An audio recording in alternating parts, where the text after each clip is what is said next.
Herzlich willkommen zu einer weiteren Folge Lasst uns lesen. Wir machen weiter mit den deutschen Kulturbildern. Wir sind bei das bürgerliche Zeitalter und bei Stände und Berufe. Sich nicht wundern, denn Stände und Berufe ist bei diesem Abschnitt ein bisschen länger als bei den anderen Abschnitten. Und wir fangen an mit Bild 223, Postillon. Lieblich war die Maiennacht, Silberwölkchen flogen. Unsere Voreltern haben mehr Zeit gehabt und Reisen war ein Unternehmen, in dem allerlei zusammentraf. Unbequemlichkeit, Beschaulichkeit, Landschaftsglück und Gunst des Wetters. Man war Gast des Schwagers Postillon und mancher, der im Schauen und Verweilen ein Meister war, beklagte es wie Goethe, wenn die Postkutsche zu schnell fuhr. Bild 224. Briefträger. Vor 100 Jahren war der Briefträger eine wichtige Persönlichkeit. Er erschien höchstens einmal am Tage und überreichte die Briefe dem Empfänger persönlich. Er war besonders in kleinen Städten ein Mann des Vertrauens, der im ganzen Ort herumkam und am schnellsten interessante Neuigkeiten von der lieben Mitbürgern von Haus zu Haus trug. Ja, heute sind die Briefträger und Postzusteller ein Stück weit, ich will nicht sagen verhasst, aber es ist ein anstrengender Job, anstrengender Beruf. Und da kann ich mir schon vorstellen, dass der eine oder andere sagt, oh, die Treppen gehe ich jetzt nicht rauf. Es ist immer ein Hin und Her. Auf der einen Seite sage ich mir, verdammt nochmal, komm noch endlich die Treppen rauf, wenn die Pakete liefern. Und auf der anderen Seite, ja, Mensch, wenn ich das machen würde, wer weiß, kurz vor Feierabend, ob ich nicht genauso wäre. Machen wir weiter mit dem nächsten Bild. Bild 225. Kasperletheater. Das Hauptvergnügen der Kinder auf den Jahrmarkt war neben der exotischen Tierschau das Kasperletheater. Dieses ist jene besondere Art des Puppenspiels, bei dem die Puppen nicht von oben her an Drähten, sondern von unten mit den Hand bewegt werden. Die Hauptfigur ist der Kasperle, die lustige Person, die wahrscheinlich mit dem König Kasper des alten Dreikönigsspiels identisch ist. Bild 226. Nachtwächter.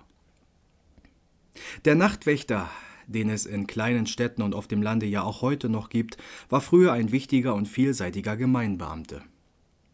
Er sorgte für Ruhe, Ordnung und Sicherheit der schlafenden Stadt, schloss mit seinem großen Schlüsselbund dem verspäteten Bürger die Haustür auf, schlug bei Feuergefahr Alarm und sagte unter dumpfen Tuten in seinen Horn die Stunde an.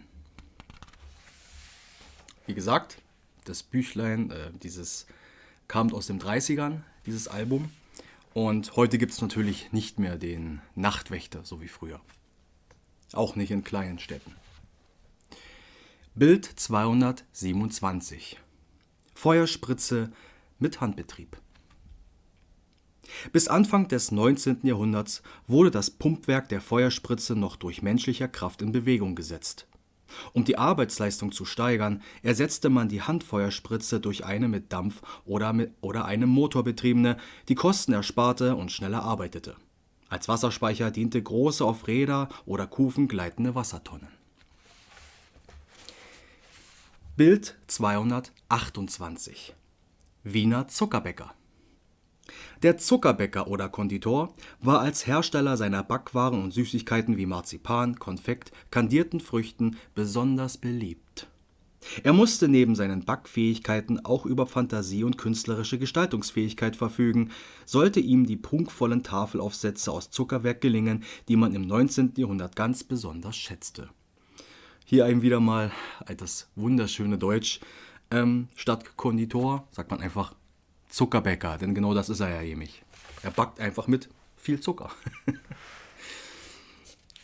Gut, machen wir weiter mit Stadt- und Landleben. Bild 229. Berliner Eckladen. Ladengeschäfte mit Schaufenstern sind erst seit dem 19. Jahrhundert eine allgemeine Erscheinung im Straßenleben. Bisher nahm der Laden, nach außen hin wenig sichtbar, einen Raum im Erdgeschoss des Wohnhauses ein. Besonders beliebt wurde im Biedermeier das Modewarengeschäft, denn es war eine goldene Zeit für Beiwerk wie Bänder, Schleifen, Schals, Schnallen und andere. Das ist ja in gewissen Videospielen und in Filmen ja genauso. Da haben dann die Hauptdarsteller oder die Protagonisten irgendwelche Klamotten an, die immer irgendwelche überflüssigen Schnallen oder Lederbänder oder sonstigen Firlefanz an den Klamotten haben, was ich irgendwie nicht nachvollziehen kann. Ich habe hier so eine Lederjacke, die hat auch überall so kleine Dinger dran, so Zierrad, wo ich mich dann immer frage, ja, wozu eigentlich der ganze Quatsch? Es hat einfach nur den Zweck, dass es einfach toll aussieht. Und vielleicht bin ich da einfach anders gepolt, aber wenn das Zierrad keinen Zweck hat, dann ist es für mich sinnlos und dann will ich es auch nicht haben. Darum habe ich auch Kleidung immer an, beziehungsweise deswegen bevorzuge ich Kleidung, wo nichts draufsteht, wo keine Werbung gemacht wird. Der eine oder andere kennt ja von euch das billige Hemd oder der billige Überschwupper aus dem Großhandel, der irgendeine amerikanische oder was weiß Gott woher Fußballmannschaft oder Eishockeymannschaft oder was Basketballmannschaft, wo das drauf ist, die Chicago Bulls oder sowas, da ist das Logo drauf und es wird hier verhökert für billig Geld, weil es im Übersee einfach nicht verkauft wurde. Und dann laufen Leute dann damit rum und die kennen die Mannschaft überhaupt gar nicht oder irgendwelche Musikgruppen gibt es ja auch, dann werden die eben billig verhökert und dann rennt man mit so etwas rum, was halt eben dieses Symbol oben drauf trägt oder das Logo der Musikgruppe und man kennt die gar nicht und ich finde das irgendwie so, ja, dann doch lieber Sachen tragen, wo nichts drauf ist, ohne diesen ganzen Firlefanz und weg. Bild 230. Eisenbahn und Handwerksburschen. Auch das Tempo der ersten Eisenbahn war so geruhsam wie alles Leben im Biedermeier. Die Fahrgäste, feierlich gekleidet, konnten in offenen Wagen sitzen. Auf der ersten deutschen Bahnstrecke von Nürnberg nach Fürth liefen Invaliden neben den Zug, um Zündhölzer zu verkaufen. Auch diese, wie die Lokomotive, eine Erfindung jener Zeit. Ja, wie ihr seht auf dem Bild, ne? Ist alles noch sehr offen. Erinnert mich so ein bisschen an so einen Jahrmarkt, so einen großen Jahrmarkt, wo man mit einer Bahn überall hintuckern kann. Das ist ganz süß. Aber früher ging es nicht anders, ne? Früher waren die nicht so schnell. Bild 231. Eisbahn. Der Eislauf mit Schlittschuhen, eine altnordische Erfindung, in Deutschland aber erst durch Klopstock volkstümlich gemacht, wurde im 19. Jahrhundert immer mehr zu einem gefundenen Wintervergnügen, dem sich Klein und Groß hingab. In den Städten, wo wenig natürliche Eisflächen vorhanden waren, legte man Kunsteisbahnen an, die sorgfältig gepflegt und durch ständiges Sprengen glatt gehalten wurden. Bild 232. Menagerie. Im Gegensatz zum Zoologischen Garten, in dem neuerdings besonders seit Hagenbecks Bestrebungen die Tiere in einer ihrer Natur entsprechenden Umgebung leben, war die Menagerie eine meist transportable Tierwanderschau, die häufig einen Teil des Programms eines Wanderzirkus bildete. Die in engen Käfigen gehaltenen Tiere vermittelten den Kleinstädter die unbekannte Ferne. Bild 233. Friesische Bauernstube.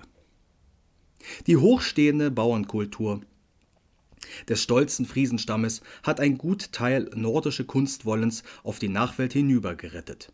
Der Ernst der schweren Schnitzmöbeln wird gemildert durch den farbenfreudigen Anstrich und die in holländischem Geschmack gekachelten Wände, die mit dem blank gescheuerten Fliesenfußboden den Eindruck peinlicher Sauberkeit hervorrufen. Ihr seht ja das Bild. Also irgendwas hat das.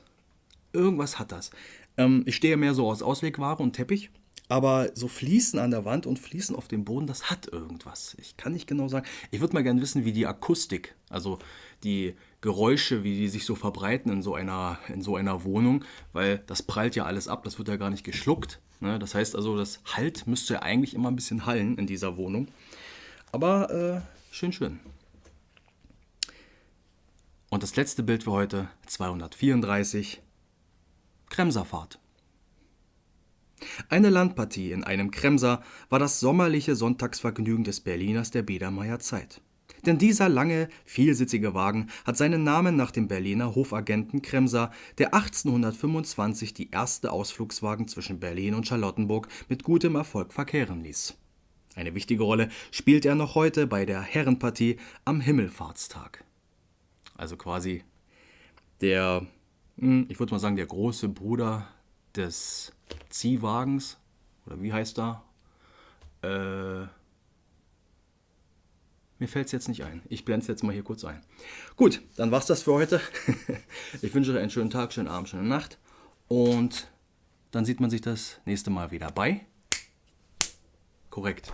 Lasst uns lesen. Bis zum nächsten Mal. Macht's gut. Tschüssi.